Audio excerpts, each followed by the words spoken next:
Hello everybody, Tartaria, Brighton,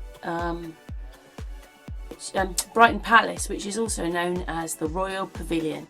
Okay, so I look at this and it seems to me when I add the other pictures that to me this looks like a mosque, palace, mosque, maybe whichever one it is, whatever they are, whether they were looking at the sky, but anyway, I'm going to add some pictures now, and what do you think of this? Hello everybody, just looking at these two pictures. The picture on the right hand side down the bottom is the Brighton Palace, and the one at the top is a mosque. Do they look really much different? No, they don't. Very strange that we've got one of those in the UK. They're saying it's Indian, and maybe it is. And it got built in the 1800s, but then it was a mosque. Anyway, we'll carry on because this building here looks mosque. There it is there, that's Brighton.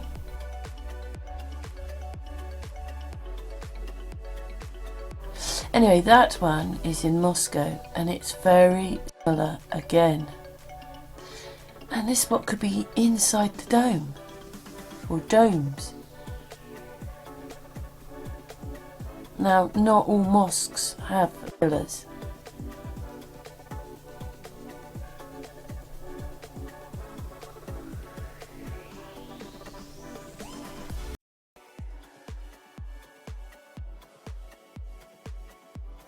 That is what happens. So this video here, it's got some sound to go with it. It's from the Proxy's channel.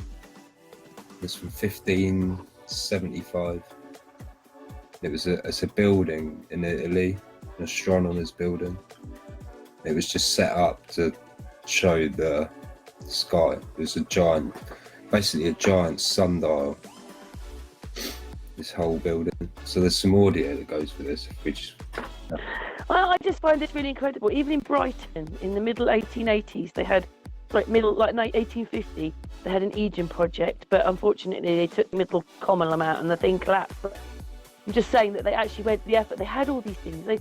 I just wonder what happened to us from the 1800s to now, because we seem to be a lot more advanced then than we are now. Yeah, well, I don't know, it's like we've gone backwards, you know. We don't care about the things we should care about now. We've got phones and cameras, but that's about it. We had electric cars in the early 1900s, in the late 1800s, so we were there. Yeah. That building's amazing. I mean, how did they build it?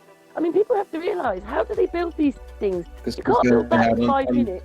Well, they had understanding of how the sky actually worked, you know, so they could then use the maths that they knew and understood to create something of awesomeness that would carry on tracking it for them to show their beliefs to be true, you know? I mean, in a sense, Dan, that almost looks like a church building sort of thing, doesn't it? Sort of like a church. That's what they building. describe it as, a cathedral, but it was also for astronomical science. So those windows play a part then? Yeah, those windows are... That's the thing with all these old windows in these buildings and these churches, and like they've all got a little hidden meaning that people should be looking at, you know. And you know, there's a lot of people that are, but they're showing you what's actually happening, you know.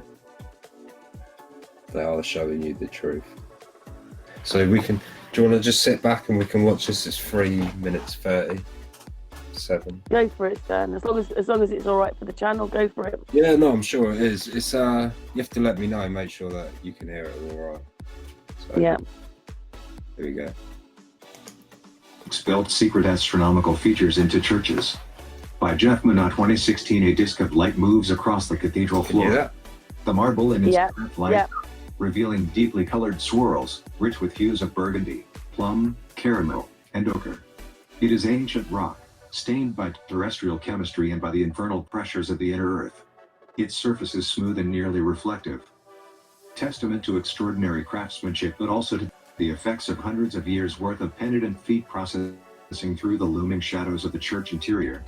The air smells of smoke and candle wax, and the occasional perfume of a passing tourist. The source of this light is a hole punched through the roof of the church high above, elaborately accentuated by a brilliant halo of golden rays, painted to resemble the sun. The hole acts like a film projector. Daylight streams through, creating a narrow beam of illumination visible only in the presence of smoke or dust, as if something otherworldly has been forced into material form. Seconds pass, minutes, an hour. Outside, the sun appears to arc slowly across the daytime sky. Here, in response, the projected disk creeps inch by inch across the marble floor. At solar noon, when the sun has reached its highest point in the sky, the circle of light touches a long, straight line made of inlaid brass and copper, nearly 220 feet from end to end, or 2/3 the length of an American football field. Although this line extends more than half the length of the cathedral floor, it seems to follow its own geometric logic.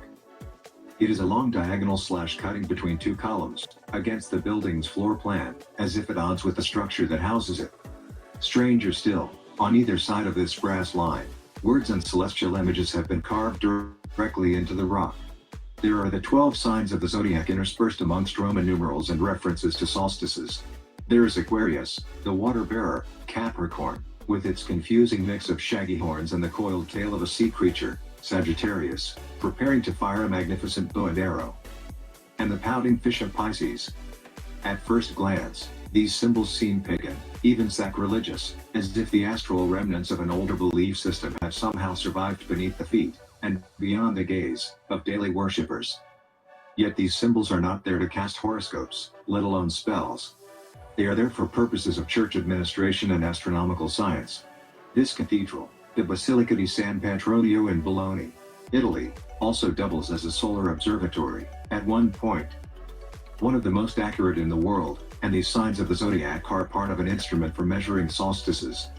I can say that I literally tripped over the subject, science historian John L. Heilbronn explains to me. Heilbronn is Emeritus Professor of History at the University of California, Berkeley, as well as the holder of advanced degrees in both history and physics. Born on St. Patrick's Day in 1934, he continues to lecture on topics ranging from vortex rings to the epistemology of Niels Bohr. In addition to a biography of astronomer Galileo Galilei, he is author of an excellent book called The Sun and the Church. Cathedrals as Solar Observatories, a study of what are known as meridian lines. When we speak, Heilbronn is spending a long weekend in Joshua Tree National Park. He is an avuncular presence over the phone line, revisiting points he had published 2 decades earlier as if he had written them yesterday. I wondered what this brass line was doing there in the floor, encased in marble, he continues, with all these numbers running up and down it, inside a Catholic church. So, Yeah, incredible. I mean, that thing would have been acres big. yeah.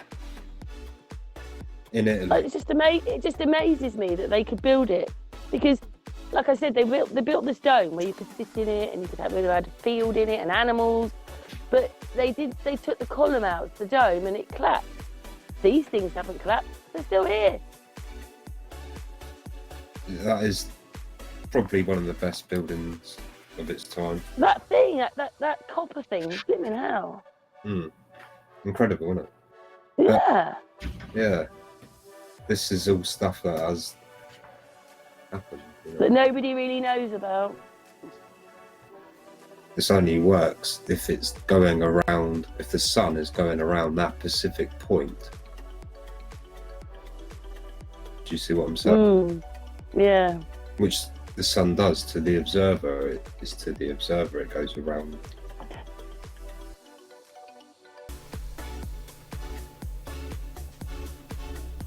But all these are mosques. Mosques. And yes, the Brighton Dome. Oh, we've lost it for a moment now, out of view. These are all over the place.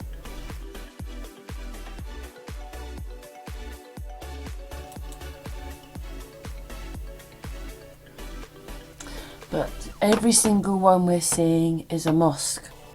Look at the glass windows, just Absolutely amazing, the colours that come through those windows.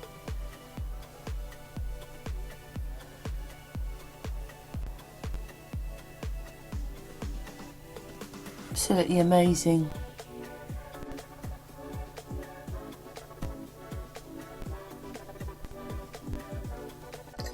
Well, what I was putting out today was, I don't think Brighton is a palace. I think the Brighton Pavilion is a mosque. It's a mosque. What's your thoughts on that, by the way?